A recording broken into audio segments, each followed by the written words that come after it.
আসসালামু আলাইকুম রহমতুল্লাহি ওবরাকাতুহু। আল কোরআনে বর্ণিত গুরুত্বপূর্ণ 10টি নির্দেশ, দশম পর্ব তথা শেষ পর্ব। ইতিপূর্বে 9টি পর্বে 90টি গুরুত্বপূর্ণ নির্দেশনার কথা আমি আপনাদেরকে জানিয়েছি। আজকের এই ভিডিওতে, শেষ ভিডিওতে ইনশাল্লাহ আরও 10টি গুরুত্বপূর্ণ নির্দেশনার কথা জানাবো। তো চলুন শুরু করা যাক।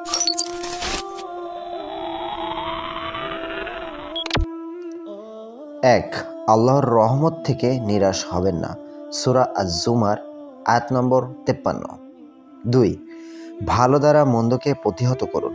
সূরা হামিম সেজদা আয়াত নম্বর 34। 3. পারস্পরিক পরামর্শের মাধ্যমে সিদ্ধান্ত গ্রহণ করুন। সূরা আশ-শুরা আয়াত নম্বর 13। 4. সর্বোত্তম মানুষ হওয়ার লড়াই করুন। সূরা আল-হুজরাত আয়াত নম্বর 13। 5. বৈরাগ্যবাদী হবেন না। সূরা আল-হাদিদ আয়াত নম্বর 27। 6.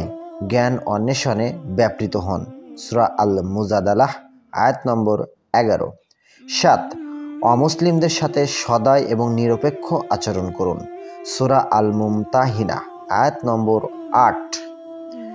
8. লোভ থেকে নিজেকে বাঁচান। সূরা আত-তাগাবুন আয়াত নম্বর 16। 9. আল্লাহর কাছে ক্ষমা প্রার্থনা করুন। সূরা আল-মুজাম্মিল আয়াত নম্বর 20। এবং 10. শুধুমাত্র এক আল্লাহর ইবাদত করতে হবে। সূরা ফাতিহা আয়াত নম্বর 5। এ পর্যন্ত 10টি ভিডিওর মাধ্যমে সর্বমোট 100টি নির্দেশনার কথা আমি আপনাদেরকে জানিয়েছি। আমার চ্যানেলে ঘুরে অন্য ভিডিওর মাধ্যমে সেই নির্দেশনাগুলো দেখে নিতে পারেন। তো আমার সাথে থাকার জন্য আপনাদেরকে অসংখ্য ধন্যবাদ। আসসালামু আলাইকুম ওয়া রাহমাতুল্লাহ।